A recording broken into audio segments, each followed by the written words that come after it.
हम्म। देखिए, होमवर्क में आपको 4 सवाल दिए गए थे। 4 सवाल में कितने सवाल आपने सही किया, कितना सवाल गलत किया है, सॉल्यूशन के माध्यम से चेक करिए। पहला सवाल जो दिया गया था, कह रहा है कि एक बेलन, एक शंकु और एक गोला समान ऊंचाई तथा समान त्रिज्या के हैं। 3 ठो आकृतियां हैं, ध्यान से देखना है। पहला आपका है एक बेलन, तो सबसे पहले आप एक बेलन बना लेंगे इस तरीके से।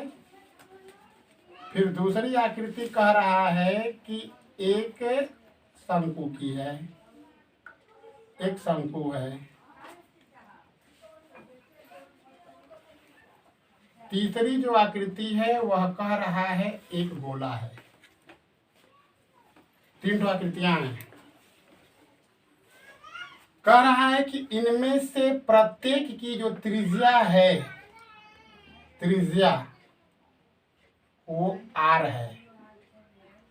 इस बेलन की ऊंचाई h, इस शंकु की भी ऊंचाई h, और यह जो हमारा गोला है, जैसा कि हमने आपको बता रखा है कि किसी भी गोले की जो ऊंचाई होती है वह 2r के बराबर होती है। ठीक है ना? तो इस कंडीशन में आप देख रहे होंगे कि जो गोले के आयतन का सूत्र है उसमें h तो है नहीं, h नहीं है, लेकिन उसके h को हमें प्राप्त करना होगा उसकी मदद से। तो अगर मान लेते हैं कि माना बेलन, शंकु तथा गोले में से प्रत्येक की त्रिज्या r तथा ऊंचाई क्या है, h है। इसलिए सबसे पहले आप लिखेंगे बेलन का आयतन। बेलन का आयतन, अगर हम बेलन के आयतन को V1 से अगर प्रदर्शित कर दें तो इसका सूत्र हो जाएगा पाई r स्क्वायर h। दूसरा, अगर हम निकालें शंकु का आयतन, शंकु का आयतन, अगर शंकु के आयतन को अगर हम V2 से कर दें तो इसके आयतन का सूत्र 1/3 पाई r का स्क्वायर h। और तीसरा, अगर हम निकालें गोले का आयतन, गोले का आयतन, तो गोले के आयतन को अगर हम V3 से अगर प्रदर्शित कर दें तो इसके आयतन का सूत्र होता है 4/3 पाई r का क्यूब। ठीक है, विचार करना। अब हमें रेशियो निकालना है कि V1 संबंधे V2 संबंधे V3 का मान क्या होगा। इसका हमें अनुपात निकालना है। अब हम क्या देख रहे हैं, हम ये देख रहे हैं कि यह बेलन और शंकु में तो ऐसी राशि है जो इक्वल दिखाई दे रही है, लेकिन गोला में वो चीज हमको दिखाई नहीं दे रहा है।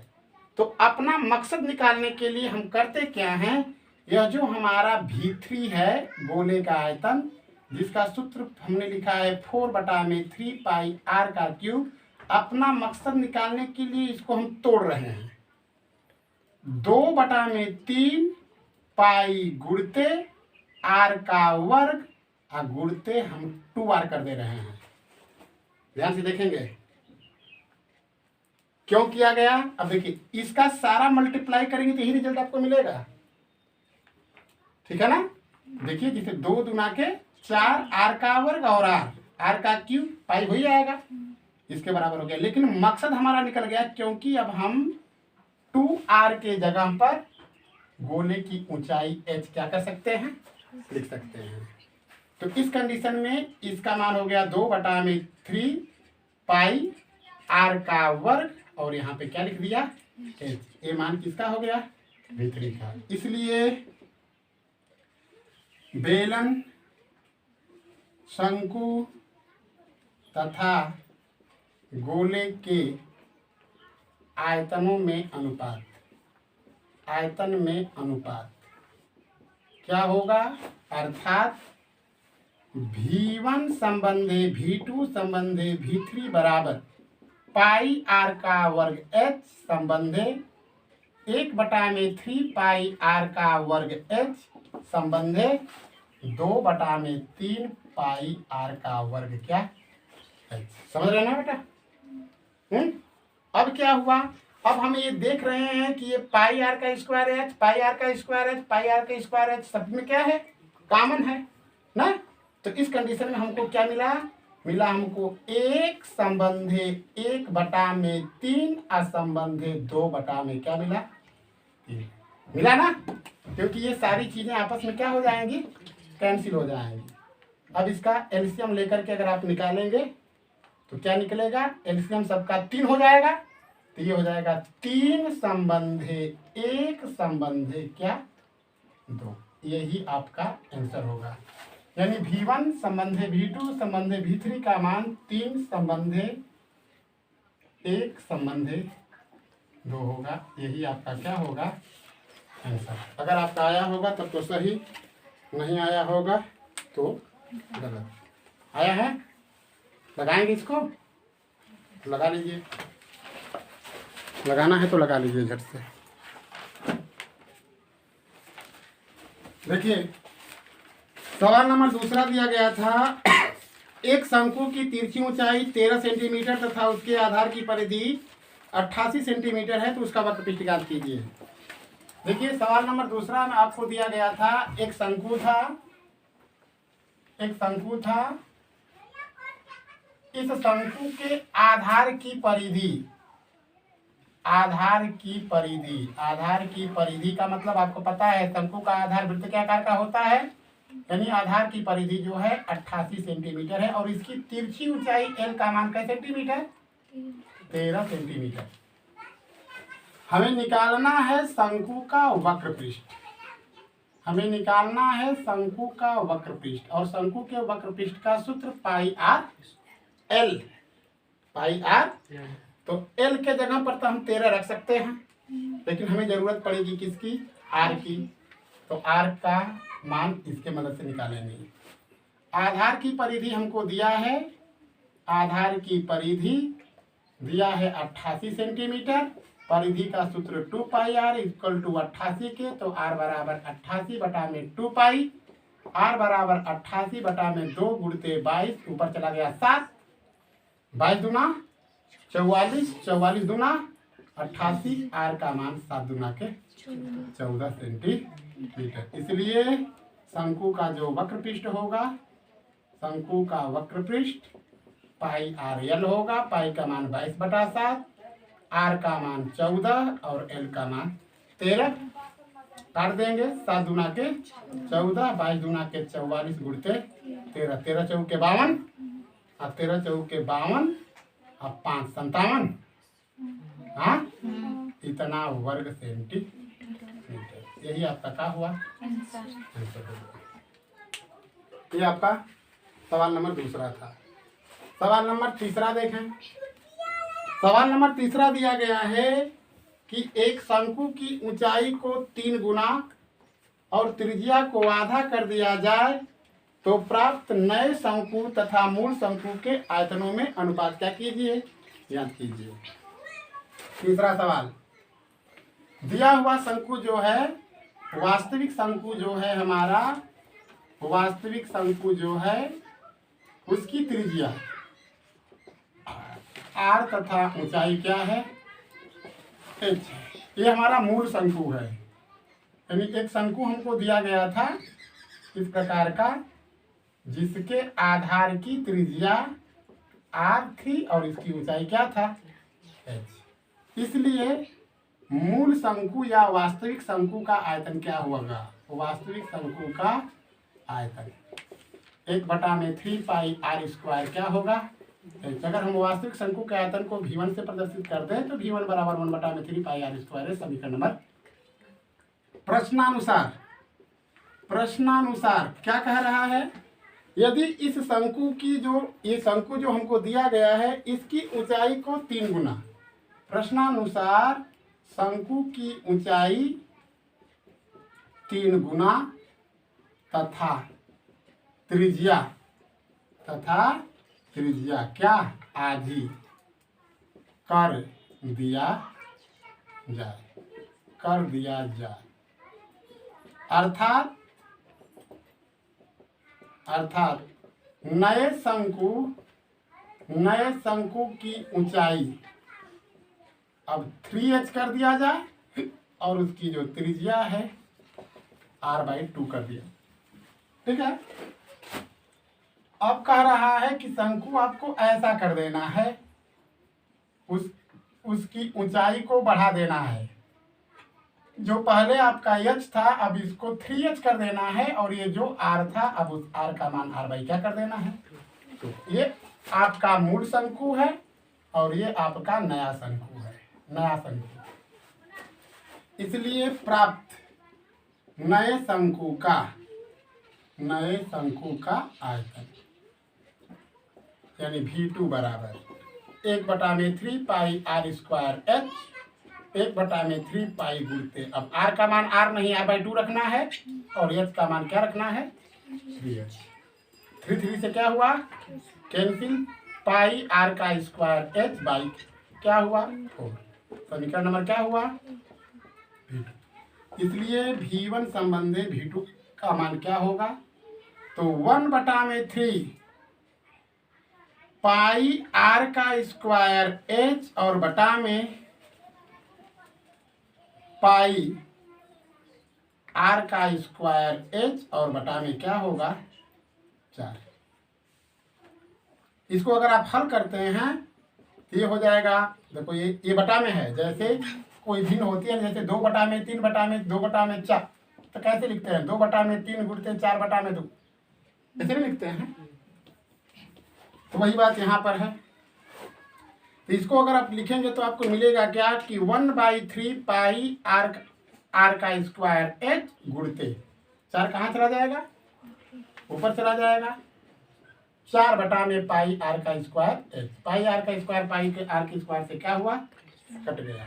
ठीक है। अब क्या मिला आपको, मिला रिजल्ट आपको 4 में क्या 3, यानी V1 संबंधी V2 का मान जो होगा 4 में क्या होगा 3। 4 संबंधी क्या हुआ 4 संबंधी 3। सवाल में क्या पूछा है, इस प्रकार प्राप्त नए शंकु और मूल शंकु के आयतनों में अनुपात। लेकिन यह जो आपने निकाला है यह मूल शंकु और नए शंकु के आयतन में अनुपात है। ठीक है ना। आपसे पूछा क्या गया है, आपसे पूछा गया है V2 संबंधे V1 का मान। तो अगर हमारा V1 संबंधे अगर V2 का मान अगर 4/3 है तो V2 संबंधे V1 का मान 3 में क्या होगा, या V2 संबंधे V1 बराबर 3/4 या 3 संबंधे क्या होगा, यही आपका क्या होगा आंसर। आया है, हाँ आया था। चलिए लगाएंगे, कोई लगाएगा नहीं ना। चलिए चौथा सवाल देखें। परीक्षा में ध्यान देना है, सवाल को अच्छी तरीके से पढ़ के लगाना है, क्योंकि ये सवाल में दिया था कि नए शंकु और मूल शंकु के आयतन में अनुपात। लेकिन सबसे पहले हमने क्या निकाला था, मूल शंकु और नए शंकु में अनुपात, उसी का उल्टा कर देंगे हो जाएगा। सवाल नंबर 4,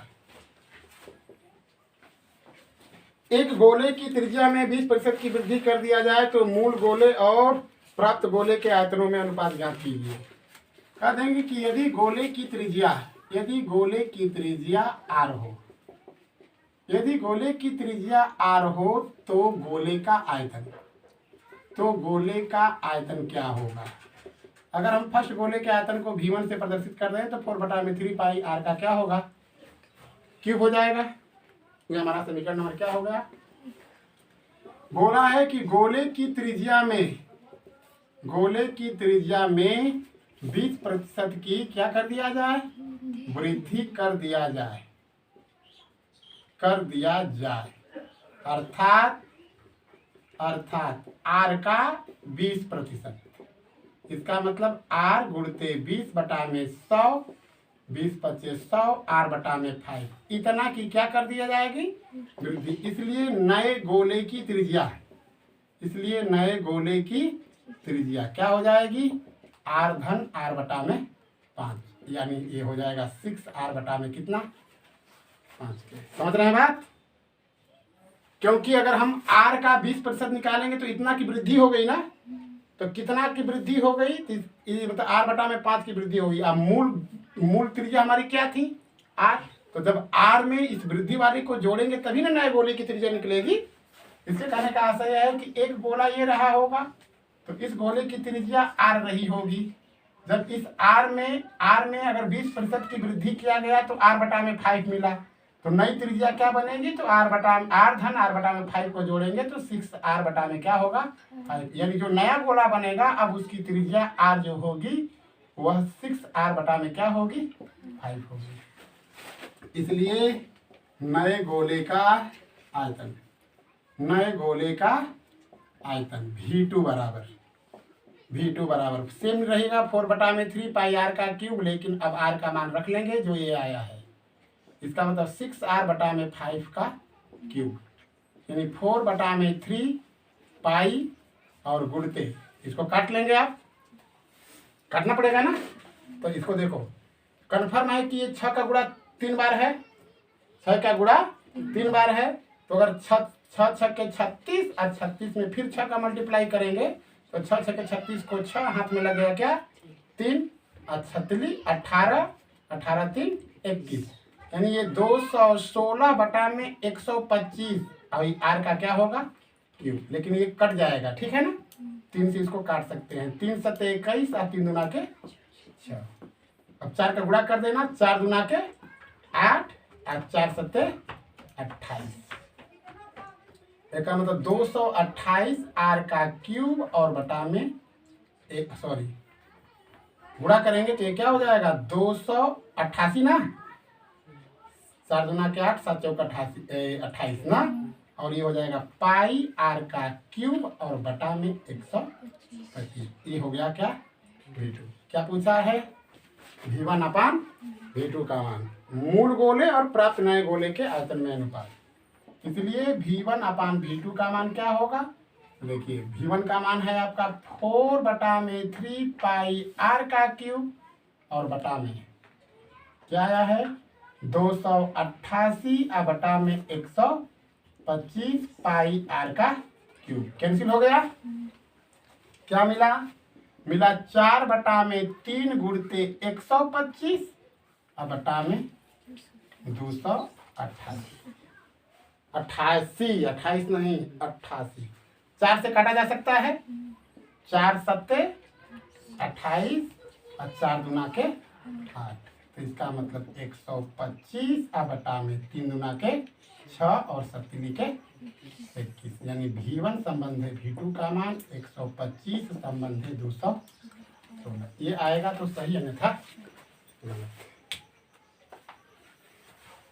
ठीक है, मिटा दें कि लगाएंगे, जल्दी बोलिए, लगाएंगे जल्दी कीजिए, घर से लगाना है तो लगा लीजिए, घर से लगाइए।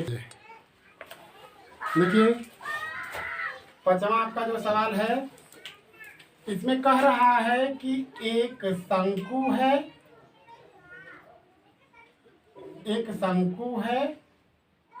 ऐसा, और इसके साथ में एक गोला दिया हुआ है।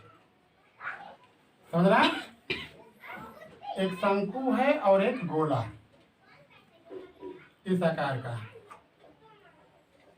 इन दोनों की त्रिज्या तो समान है, दोनों की त्रिज्या समान है, लेकिन कहा क्या है कि शंकु की ऊंचाई h 2r के क्या है बराबर।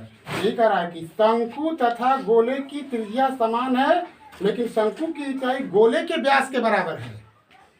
बोला है शंकु की ऊंचाई जो है गोले के व्यास के बराबर है, व्यास के बराबर है। तो कंफर्म है कि गोले का अगर आप व्यास निकालेंगे, गोले का व्यास, तो कंफर्म है कि गोले का व्यास 2r होगा। तो इसका मतलब अतः शंकु की ऊंचाई h जो है 2r है। हम निकाल लेंगे शंकु का आयतन। अगर शंकु के आयतन को हम V1 से प्रदर्शित करते हैं 1/3 पाई r स्क्वायर h बनेगा। जबकि क्या है मतलब, जबकि h का मान किसके बराबर है, 2r के है। तो इस कंडीशन में ये हो जाएगा 2/3 पाई r का क्या, क्यूब। जबकि गोले का आयतन क्या होगा, जबकि गोले का आयतन V2 बराबर 4/3 पाई r का क्या हुआ, क्यूब। समीकरण नंबर 2। समीकरण नंबर क्या, 1। V1 यही पूछा है, शंकु और गोले के आयतनों में अनुपात। तो V1/V2 बराबर V1 2/3 पाई r का क्यूब बटा में 4/3 पाई r का क्यूब। पाई r का क्यूब पाई के r के क्यूब से कट गया, ऊपर बचा 2/3, नीचे बचा 4/3। इसको करते हैं 2/3 गुणते 3/4, 3 से कट गया 2/4, यानी इसका मान हुआ 1/2। यानी V1 संबंधी V2 का मान 1/में क्या दो, क्या तो 1 संबंधी क्या होगा, 2 होगा। यही आपका क्या है, आंसर है। तो सवाल तो कोई खास थे नहीं, थोड़ा सा केवल दिमाग को लगाना था, लगाएंगे तभी ना आएगा सवाल। चलिए अब आज होमवर्क नहीं देते हैं, कल चैप्टर पे चलेंगे कई बार।